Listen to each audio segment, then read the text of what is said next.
Hi everybody, Jillian here for Illustrated Faith's Print and Pray Shop. Today I have a new Advent Bible journaling process video for you.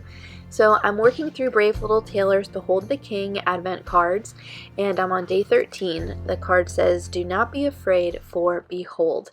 I'll actually read the card to you and then the journaling prompt later in the video, but it's a really good one. I've really enjoyed this card series.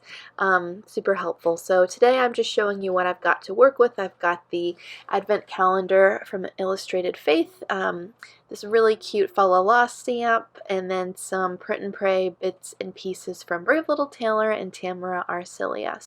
So that's what I'll be working with today.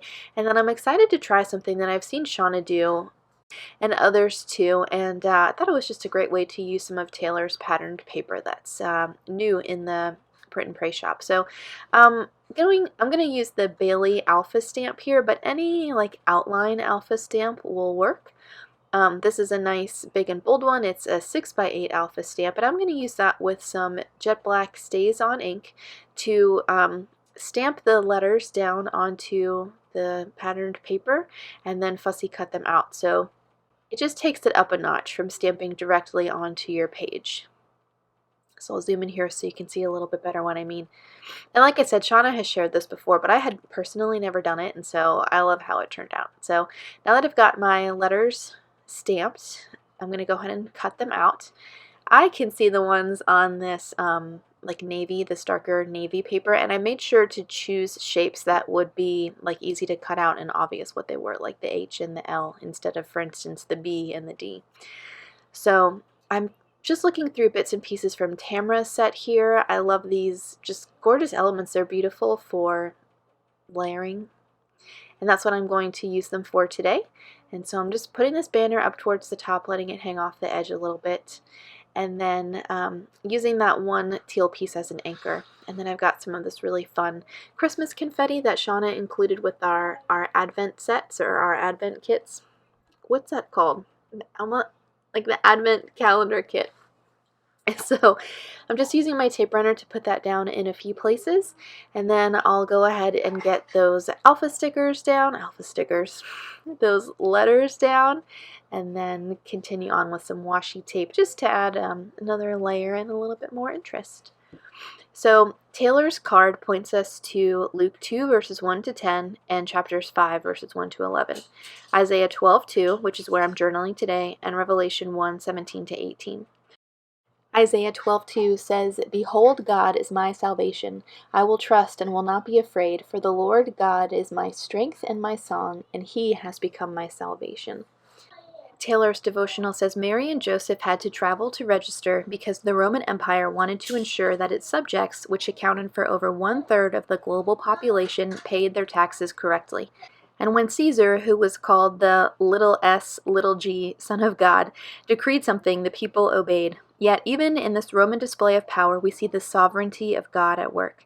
The Bethlehem birth of the one and only Son of God, capital S, capital G, had been prophesied centuries earlier. And rather than coming to the rich and powerful with a show of military might, the message to humble shepherds and fishermen was, "Do not be afraid." What we behold determines whom we fear. Are there credible threats in our world today? Yes.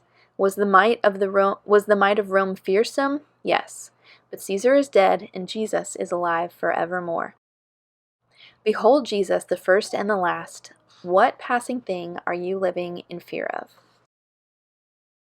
So I used the verse as a jumping off point for my title, and then I'm using bits from the stamp set to kind of incorporate into my journaling. And then it's just like a prayer of thanksgiving and a prayer of praise to the Lord. He is the only sure and secure refuge that we have, and lately it seems like I've had a lot of practice, running to him again and again and again, and I'll tell you, he never disappoints. He always meets us when we seek him, and he's just so awesome. Now that I have my journaling finished, I'm going to top that off with a date stamp. And then I'm going to add some little like bits and pieces, kind of art marks from Taylor's set Reasons to Rejoice, and put that in a few places around the page. I used a little piece of fabric, as you can see, that came with the Advent kit, and then cut that in half and glued it because my sewing machine has neon thread in it and I didn't feel like changing it. I'm using an index tab up at the top to mark my page. I found that when using these, it's helpful to remove the sticker release paper or that little white strip of from one side and then adhering it before attempting to stick the other side down. So I'm going to use some of Taylor's patterned paper again, and I just kind of eyeballed it, and luckily it fit. And then I ran the scrap paper through my typewriter and typed out the word behold. And then I'm just going to adhere that to this little piece of patterned paper and run that through there. And because it's December and it's Christmassy, I'm going to use some Heidi Swap Gold Color Shine. Mine is nearly empty. It's separated, but I just love using this product in December. It just makes things sparkly and I like it. So as you can see off camera, I added one more thing to my page. I cut out this piece of holly from Taylor's set. It just needed a little something in that space, and that's going to do it for me. I want to encourage you. Isaiah 12:2 is a great memory verse to write on your hand, like an abbreviated form, or write on a post-it note and put it up somewhere where you're going to see it throughout the day. It's really been an encouragement to me after making this page and sharing it with you. So I hope you guys have a wonderful Christmas, and I'll see you soon.